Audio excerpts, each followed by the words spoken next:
ఏమండోయ్ అందరికీ హాయ్ అండి. ఈరోజు మన ఛానల్ కోసం నేను రాసిన కథ 'ప్రేమ పగ'. ఈ కథలోని ముందర భాగాలు చూడండి. వాళ్ళ కోసం కామెంట్స్లో లింక్స్ ఇచ్చానబ్బా. కొంచెం సబ్స్క్రైబ్ చేసుకొని చూస్తూ కథ నచ్చినట్లయితే ఒక చిన్న లైక్ చేసి కథ ఎలా ఉందో ఓ బుల్లి కామెంట్ చేయండి. మరి ఇంక మనం కథలోకి వెళ్ళిపోదామా?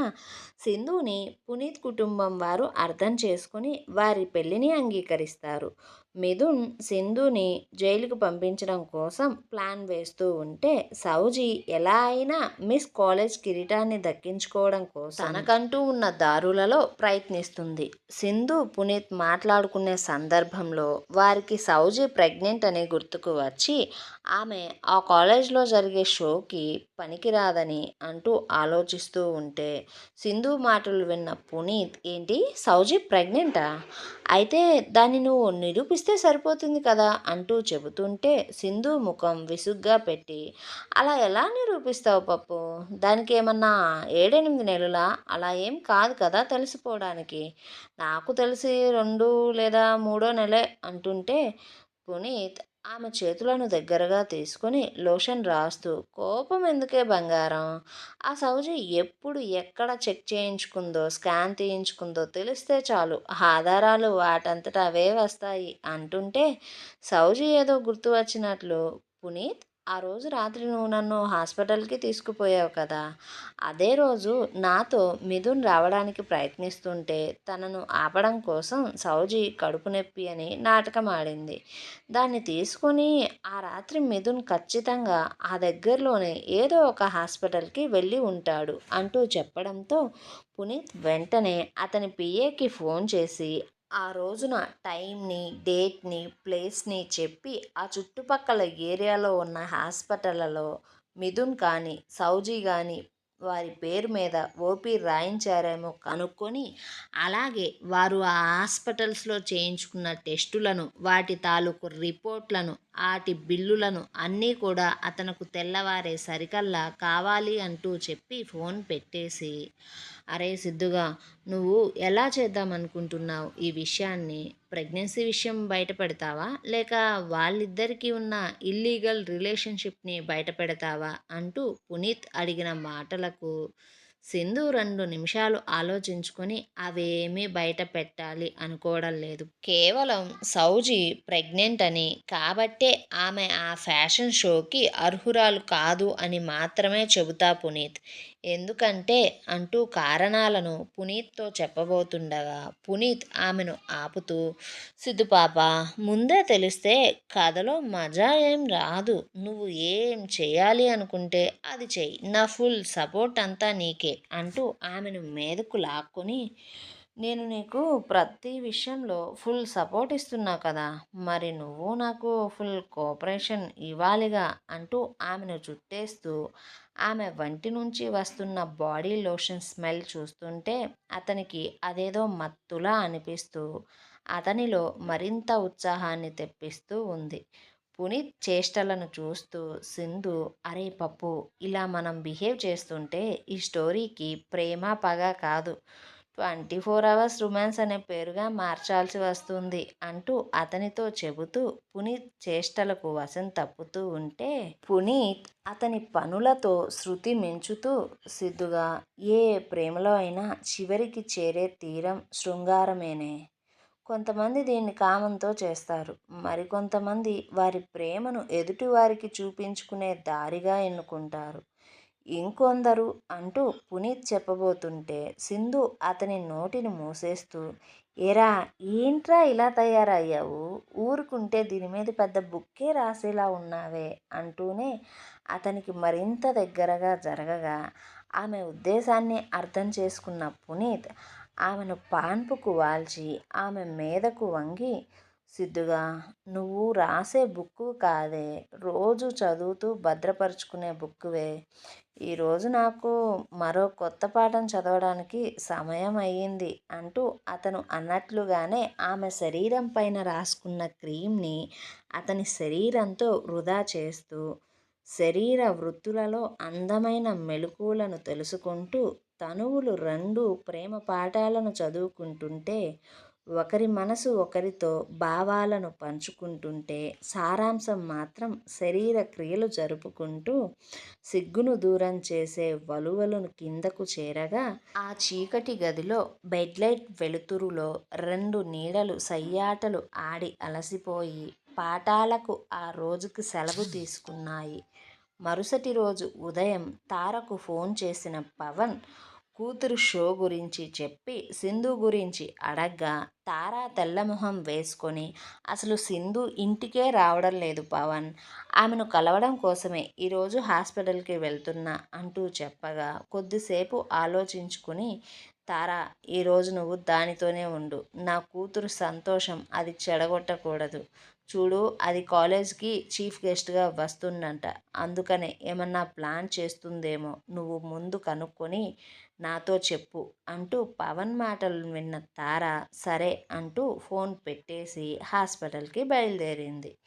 9 కల్లా కాలేజ్కి వెళ్ళడానికి అన్నీ రెడీ చేసుకున్న సౌజీ ముఖం తానే గెలుస్తాను అన్న ధీమాతో వెలిగిపోతూ ఉంటే మిథున్ ఆమెకు సంబంధించిన డ్రెస్సులను, జ్యువెలరీ ఐటమ్స్ను, శాండిల్స్ను, ఆమె తినవలసిన డైట్ ఫుడ్ను అన్నిటినీ కారులో పెట్టి వచ్చి రెడీ అవుతున్న సౌజీని చూస్తూ బావున్నావురా బుజ్జి అంటుంటే సౌజీ తన మెడ మీద ఉన్న చిన్న పంటి గుర్తును చూపిస్తూ బావా, నీకు నేను చెప్పా కదా గుర్తులేమీ పెట్టద్దు అని, కానీ చూడు ఎలా కనిపిస్తుందో ఇది అంటూ కంప్లైంట్ ఇస్తూ ఉంటే మిథున్ ఇంత ముద్దుగా ఉంటే మరి నన్ను నేను కంట్రోల్ చేసుకోలేను కదే అంటూ ఆమె పెదవులను అందుకొని కొద్దిసేపు ఇద్దరు ప్రపంచాన్నే మర్చిపోయారు. ఇంతలో సౌజీకి ఫ్రెండ్ ఫోన్ చేయగా సౌజీ మిథున్ని వదిలించుకొని ఆమె మెడభాగంలో కొంచెం మేకప్ని వేసుకుని అతనితో కాలేజ్కి బయలుదేరింది.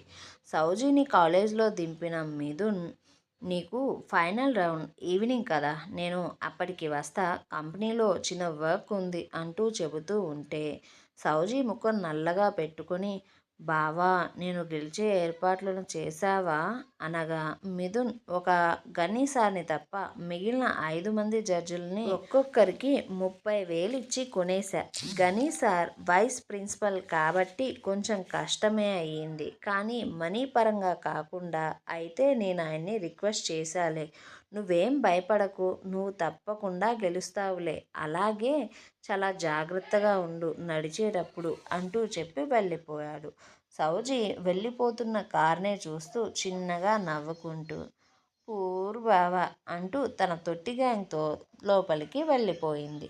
బంగ్లాలో ఉన్న సింధు 7:30కి నిద్ర లేవడానికి ప్రయత్నిస్తుంటే సింధుకి కాళ్ళు విపరీతంగా నొప్పులు రావడంతో పునీత్ని తిట్టుకుంటూ పప్పుగా వద్దు వద్దు అంటున్నా వినకుండా 5కే లేచి ఎక్సర్సైజ్ అంటూ నా మీద ప్రేమ వర్షాన్ని కురిపించేసి ఇప్పుడు నన్ను ఈ స్థితికి తీసుకొని వచ్చావు అనుకుంటూ చిన్నగా లేచి కూర్చొని పక్కకు చూడగా అక్కడ ఒక చిన్న స్లిప్ మీద కోప్పడింది చాలు, వేడిగా టీ ఫ్లాస్క్లో ఉంది, తాగి వాష్రూమ్లో వామ్ బాత్ని ఏర్పాటు చేశా, ఫ్రెష్ అయ్యి కిందికి రా, తరువాత మిగిలిన కోపాన్ని కింద నేను నీకోసం ప్రేమగా చేసిన వంటల మీద చూపించే నా అందాల రాక్షసి అంటూ ఉంది. దాంతో ఆమె అది చదివి నవ్వుకుంటూ ఫ్రెష్ అయ్యి రెడీ అయ్యి 9 గంటలకు కిందికి దిగి చూడగా జీడిపప్పు ఉప్మా, ఇడ్లీ సాంబారు, హార్ట్ షేప్లో ఉన్న ఆమ్లెట్స్తో పాటు హాస్పిటల్కి క్యారేజ్ కూడా హాట్ బాక్స్తో సిద్ధంగా ఉంది. దాన్నంతటినీ చూసిన సింధు డైనింగ్ టేబుల్ మీద తన కోసమే ఎదురు చూస్తున్న అతనికి చిన్న ముద్దును ఇవ్వకుండా ఉండలేకపోయింది. తన కష్టానికి దక్కిన ప్రతిఫలానికి పునీత్ పెదవులు నవ్వుతో విచ్చుకున్నాయి. అలా ఇద్దరు ఒకరికొకరు తినిపించుకుంటూ సరదాగా మాట్లాడుకుంటూ హాస్పిటల్కి బయలుదేరారు. ఆమెను అక్కడ వదిలి తన డ్రైవర్కి ఫోన్ చేసి మరో కార్ని సింధు కోసం తెప్పించి ఆఫీస్కి వెళ్ళిపోతున్నాను నేను, ఇక ఈవినింగ్ కాలేజ్కి రావాలా లేదా అంటూ అడగ్గా సింధు ఇప్పుడే వద్దులే పునీత్, నీకోసం రైటర్ మరో మంచి సీన్ని రాసింది, అప్పుడు కథ మంచి రసపట్టుకు తీసుకుని వద్దాం అనుకుని అతన్ని పంపి సింధు తండ్రి దగ్గరకు వెళ్ళి చూడగా అప్పటికే తండ్రి దగ్గర తార ఉంది. అది చూసిన సింధు మొహమాటంగా ఆమెను పలకరించి తండ్రికి దగ్గరే కూర్చుని టిఫిన్ తినిపిస్తూ ఉంది. తార సింధునే చూస్తూ, మొగుడు దీన్ని వదిలేసినా దీనికసలు చీమ కుట్టినట్లు కూడా లేదు అని మనసులో అనుకుంటూ, సింధు పాప, ఎక్కడుంటున్నావసలు? ఇంటికి కూడా రావడం లేదు అంటూ తండ్రి ముందే కంప్లైంట్గా చెప్పి సింధుని ఇరికించగా, సింధు తారను కోపంగా చూస్తూ, మీరు ఎంతసేపు అయింది పిన్ని వచ్చి అని అడగ్గా, తార 30 నిమిషాలయ్యింది అంటూ చెప్పడంతోనే సింధు అదే కోపంతో, పిన్ని మీకసలు బుద్ధుందా? హాస్పిటల్కి వస్తా నాన్న కోసం ఏమన్నా వండుకొని తీసుకుని రావాలి కదా, అట్లీస్ట్ పాలైనా కాచుకొని తీసుకుని రావచ్చు. అలా ఏమీ కాకుండా ఆయన ముందు అలా దిష్టిబొమ్మలా కూర్చుని ఏం చేద్దామనుకుంటున్నారు? మీకు తేవడం చేతకాకపోయినా కనీసం తెచ్చిన వాటిని జ్యూస్లా అయినా తీసివ్వడమైనా తెలియదా మీకు అంటూ ఆ పక్కనే ఉన్న ఆరెంజెస్నే చూపిస్తూ, ఇలాంటివి ఏమీ చెయ్యకుండా టిఫిన్ తీసుకుని వచ్చిన నన్నే మీరు ఎదురుగా ప్రశ్నిస్తున్నారా అనగానే సింధు వాగ్దాటికి తార నోరు ముయ్యక తప్పలేదు.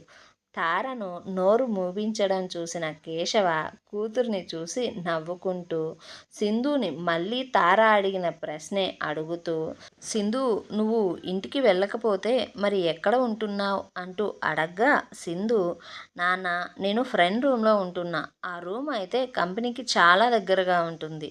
నాకు రావడానికి పోవడానికి కూడా ఇబ్బంది ఉండదు అంటూ తారనే చూస్తూ తండ్రితో, నాన్న, నేను నీ కార్డ్స్ని కూడా నిన్ననే బ్లాక్ చేశా అంటూ చెప్పి డైరెక్ట్గా తారతోనే మాట్లాడుతూ, పిన్ని, మీరు ఇప్పటిదాకా విచ్చలవిడిగా ఎంత ఖర్చు చేసినా సరే నేను దాని గురించి లెక్కడగల. ఎందుకంటే ఆ డబ్బు నా తండ్రి కష్టార్జితం. అందుకు నేను మిమ్మల్ని ఏమీ అనలేను. ఆయనకు మీరు భార్య కాబట్టి. కానీ ఇప్పుడు మీరు నాన్న కార్డ్ నుంచి తీసిన డబ్బుందే, అది నేను నా కంపెనీ కోసం తెచ్చిన డబ్బు. ఆ డబ్బును నేను సవ్యంగా వాడి సంవత్సరం చివరికల్లా రూపాయితో సహా లెక్క చెప్పాలి, తిరిగి కట్టాల్సిందే. కాబట్టి మీరు ఇంకా ఎప్పుడూ కూడా అలా చెప్పకుండా డబ్బు తీయడం, ఖర్చు చేయడం మానేయండి. ఇక మీదట మీకు నెలకు కేవలం 30,000 మాత్రమే ఇవ్వబడతాయి. కాదు, లేదు, నాకు ఆ 30,000 ఖర్చులకు చాలవు అంటారా? సరే, మీ పేరు మీద ఉన్న మా నాన్న మీకు రాసిచ్చిన కంపెనీలో 6% వాటాలో నేను మీరు ఎక్కువగా ఖర్చు చేసిన వాటాని మీ షేర్స్ నుండే తీసుకుంటా.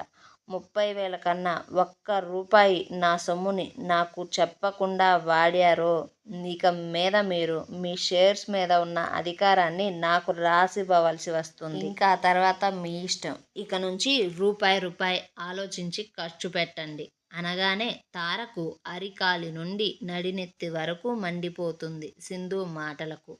అయినా కేశవ ముందు ఆమె నోరు మెదపలేదు. కేశవ కూతురు తారకు చెప్పిన విధానాన్ని మనసులోనే మెచ్చుకుంటూ నవ్వుకుంటూ కూతురిలో వచ్చిన మార్పును చూసి చిన్నగా సింధుని మళ్ళీ తిరిగి నమ్మడం మొదలుపెట్టాడు. సింధు కంపెనీకి వెళ్తుంటే తార కూడా వస్తా అంటూ ఆమెతోనే వచ్చింది. కాలేజ్లో మొత్తం 60 మంది ఫ్యాషన్ షోలో పాల్గొంటే ఆ కాంపిటీషన్ ఈ కాంపిటీషన్ అంటూ మధ్యాహ్నానికి 60 మంది కాస్త 20 మందికి వచ్చారు. సాయంత్రం 3 కల్లా ఆ 20 మందిలో 10 మంది ఫైనల్ రౌండ్కి వచ్చారు. సౌజీతో పాటు ఆమె కన్నా అందంగా ఉన్న మరో ముగ్గురు కూడా ఫైనల్ రౌండ్కి వచ్చేశారు. దాంతో సౌజీలో భయం మొదలయ్యి గని వైపు చూడగా అతను ఆమెకు మై హూనా అన్నట్లు చిన్నగా సైగ చేసి కన్నును గీటాడు. కంపెనీలో వర్క్ చేస్తున్న సింధు దగ్గరకు ఒక పార్సిల్ రాగా అందులో ఒక చిన్న స్లిప్ మీద పప్పు ఫర్ యూ అని రాసి ఉంది. ఆ పార్సిల్లో ఒక డిజైనర్ వేర్ లాంగ్ ఫ్రాక్, దానికి సంబంధించిన జ్యువెలరీ ఐటమ్స్తో ఉంది. దాంతో ఆమె ఆఫీస్ రూమ్లోనే తనకంటూ ఉన్న గదికి వెళ్ళి రెడీ అయ్యి బయటకు వచ్చి కాలేజ్కి బయలుదేరుతుండగా తారకు పవన్ మాటలు గుర్తుకు వచ్చి సింధు దగ్గరకు వెళ్ళి, సింధు, నేనెప్పుడు ఇలాంటి కాలేజ్ షోస్ చూడలేదమ్మా, నేను నీతో వస్తా అంటే సింధు అనుమానంగా, పిన్ని, మీకు ఇలాంటి షోస్కి రావడం ఇష్టం ఉండదు అనే మాటను పూర్తి చేయకముందే ఆలోచించుకుని సరే రండి అంటూ మనసులో ఒక విధమైన అనుమానంతో ఆమెను తీసుకుని కాలేజ్కి బయలుదేరింది. అప్పటికే కాలేజ్లో పూజ ఆమె కోసం ఎదురు చూస్తూ ఉంది. స్టేజ్ మీద ర్యాప్ వాక్ చేస్తూ ఉన్నారు ఆ 10 మంది. అప్పుడే ఆ హాల్లోకి ఎంటర్ అయ్యింది సింధు. అలా ఎంటర్ అయిన సింధు తన అందంతో అందరి చూపును తన వైపుకు తిప్పుకుంది. నల్లటి లాంగ్ ఫ్రాక్ మీద గులాబీ రంగు పూలు బంగారపు రంగు దారంతో అల్లి వెనకాల సగం భాగం వీపి కనబడుతూ ఉంటే శరీరానికి ఆ డ్రస్సు అతుక్కుపోయి ఉండి సింధు అందాన్ని మరింత అందంగా కనిపించేలా చేస్తూ ఉంటే సింధు మెడలో తెల్లటి లాంగ్ చైన్, చెవులకు చిన్న చిన్న గులాబీలు 2 స్టెప్పులుగా వేలబడి అసలైన ర్యాంప్ వాక్ మోడల్ అందం ఆమెదే అనిపించి అక్కడున్న ఎవరూ కూడా స్టేజ్ మీద చూడడం లేదు. దాంతో దాన్నంతటినీ చూసిన సౌజీకి ఒక్క నిమిషం అది ఆమె ఓటమిగా అనిపించింది. ఎందుకంటే ఆమె కూడా అదే నల్ల రంగు లాంగ్ ఫ్రాక్ మీద ఇంచుమించు సింధుకు నకలుగా తయారయి ఉన్నా కూడా సౌజీని ఎవ్వరూ అంత ఆశ్చర్యంగా చూడనే లేదు.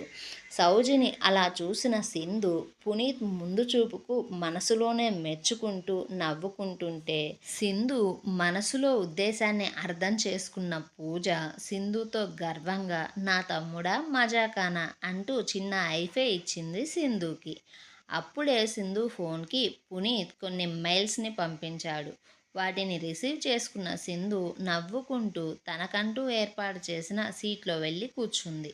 అలా 1 గంట గడిచిన తరువాత సింధుని విన్నర్స్ని అనౌన్స్ చేయడం కోసం స్టేజ్ మీదకు పిలవగా సింధు ఆ రెడ్ కార్పెట్ మీద క్యాట్ వాక్ చేస్తూ నడుస్తుంటే మిథున్ చూపు ఆమె నుండి మళ్ళనే లేదు. అది చూసిన సౌజీ కంట్లో నీళ్లు తిరిగిపోయాయి. ఇంతలో ప్రిన్సిపల్ మాట్లాడుతూ గెలిచిన టాప్ 5 కంటెస్టెంట్స్ను సింధు అనౌన్స్ చేస్తుంది అంటూ చెప్పడంతో సింధు మైక్ తీసుకుని ఆమె చేతిలో ఉన్న కార్డ్ మీద పేర్లను చూసి స్టేజ్ మీద ఉన్న వారిని స్టేజ్ కింద వారిని చూస్తూ ఒక చిన్న నవ్వు నవ్వింది. ఏమండోయ్ మరిప్పుడు సింధు సౌజీ బండారాన్ని ఎలా బయటపెట్టబోతుందంటారు? అంతమంది ముందు సౌజీ మిథున్తో ఉన్న సంబంధాన్ని ఒప్పుకుంటుందా? అసలు మిథున్ సింధు చేసిన అవమానాన్ని ఎలా తీసుకోబోతున్నాడు? అసలు సింధు మనసులో ఏముంది? ఎందుకు సౌజీని మాత్రమే ఈ పార్టీలో బ్లేమ్ చేయాలనుకుంటుంది? ఇలాంటి ప్రశ్నల సమాధానం కోసం మన ఛానల్ని సబ్స్క్రైబ్ చేసి ఈ వీడియోని లైక్ చేసి కథ ఎలా ఉందో చిన్న కామెంట్ చేయండి అబ్బా.